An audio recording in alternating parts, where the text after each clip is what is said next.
ہائے دوستوں، السلام علیکم۔ ایک بار امام علی کی خدمت میں 3 لوگ حاضر ہوئے اور حضرت علی سے فرمایا، ہم تینوں بھائی ہیں اور ہمارے والد کا انتقال ہو گیا ہے اور ہمارے والد کے پاس 17 اونٹ تھے۔ ان کی وصیت ہے کہ 17 اونٹ ہم تینوں بھائی آپس میں بانٹ لیں۔ اس طرح بانٹیں کہ پہلے کو آدھا حصہ ملے، دوسرے کو تیسرا حصہ ملے یعنی 1/3، اور تیسرے کو 9واں حصہ ملے یعنی 1/9۔ انہوں نے عرض کی، ہم نہیں سمجھ پا رہے، 17 اونٹ ہم تینوں بھائی آپس میں بنا ذبح کیے کیسے بانٹیں؟ 17 کا آدھا 8.5 ہوتا ہے اور 17 کا تیسرا حصہ 5.66 ہوتا ہے اور 17 کا 9واں حصہ 1.88 ہوتا ہے۔ ان تینوں بھائی کی آپس میں اختلاف تھا کہ ہم 17 اونٹ آپس میں کس طرح بانٹیں۔ ان لوگوں نے حضرت علی سے فرمایا، آپ ہمارے اس مسئلے کا حل کریں۔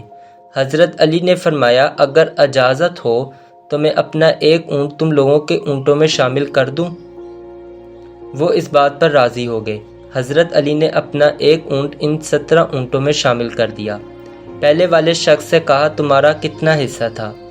اس شخص نے کہا، آدھا حصہ۔ حضرت علی نے فرمایا، 18ویں کا آدھا حصہ ہوتا ہے 9، تم اپنے 9 اونٹ لے لو۔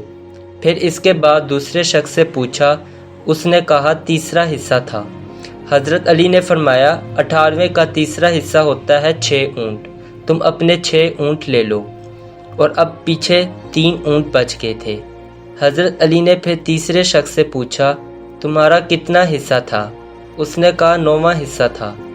حضرت علی نے فرمایا، 18ویں کا 9واں حصہ ہوتا ہے 2 اونٹ، تم اپنے 2 اونٹ لے لو، اور اس طرح تینوں بھائی بغیر کسی لڑائی کیے بغیر اونٹوں کی تقسیم ہو گئی، اور پھر پیچھے آخر میں 1 اونٹ بچ گیا۔ حضرت علی نے فرمایا، میں نے جو شروعات میں اپنا 1 اونٹ شامل کیا تھا وہ میں واپس لیتا ہوں۔ اس طرح حضرت علی نے اس مشکل فیصلے کو بڑی آسانی سے حل کر دیا۔